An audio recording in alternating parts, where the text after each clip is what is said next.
Hello, what's up mga idol? Yan, so sa video natin ngayon, ito yung first video natin for this month, January. Yan, papakita ko lang na yung binilan ako ng miss ko ng bagong tripod. Yan, pakita ko sa inyo. Yan mga idol, oh. Yan yung bago kong tripod. Ito nga pala si Bison BT666. Yan, magandang klase po itong tripod na to kasi yung lagay ng phone niya is matte na rin po siya. Tapos meron na siyang label. Yan, tapos ito naman yung adjasa niya. Saka ito adjasa niya rin to. Then ito maraming siyang adjasan. Ito naman yung para ganoon. Ito naman yung pag ganoon tapos pag ganoon. Tapos yung pang-ikot niya, ito naman. Yan, tapos dito, ito yung pantaas baba. Yan, ito pala yun, oh. So pag ginanon ko siya, pwede ko siyang ibaba. Yan, pwede ko siyang itaas. Tingnan. Baba. Ayan. Yan, ito yung level niya. Yung bubbles niya. Kapag nasa gitna, hindi pantay. Yan, tingnan mo, na-adjust siya. Ang galing, oh. Hindi mo na siya kailangan panghatakin. Tapos, mataas pala to. 160 cm ang pinakamataas ito. Tapos, ang pinakamababa niya is nasa 60 cm lang. Matibay ito, gawa to sa aluminum alloy. Tapos naka ABS na po yung plastic niya. To talagang matibay talaga siya. Ayan, pasensya na, marami makalat kasi in-unbox ko na siya, oh. Ayan, so ito yung box niya. Yan yung lagay ng parcel. Naka-plastic siya. Then ito yung bag niya. Kaya kung gusto nyong umalis, may dalang tripod, so ilagay na lang sa bag. Ito yung bag niya. Ayan, tapos dito sa ilalim, kung titingnan natin dito sa ilalim, meron siyang hook. Ayan, o, kung gusto nyo po siyang lagyan ng pabigat, lagyan nyo siya ng hook.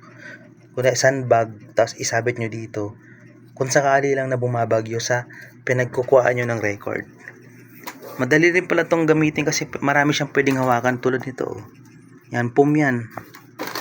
Ito, pum. Pum. Saka hindi lang yan, pag nakatiklop na siya, dito mo siya pwedeng hawakan, oh. Yan. May hawakan siya sa sadya. Tapos yung ano niya, napopold siya ng mga ilang beses. 1, 2, 3. 1, 2, 3. Yan. Napopold siya ng maraming beses. So, sobrang haba na nito. Yan. 1, 2, 3. 4. 4 pala.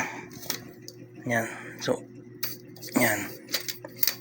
4 na fold. 1, 2, 3, 4. So napakahaba.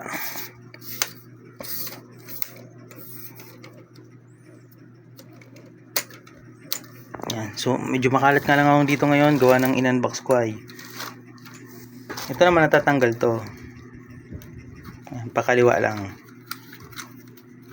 Then ito bisa pinto. Ito yung sabi niya, oh, inipit ko na lang. Yan. Yan, so ibabalik ko lang siya. Kunwari lang na ililigpit mo. Tapos ito naman, yung pinakita ko kanina. Yan, pwede mo siyang ipataasin. Yan, o. Ang galing, no? Tumataas, no?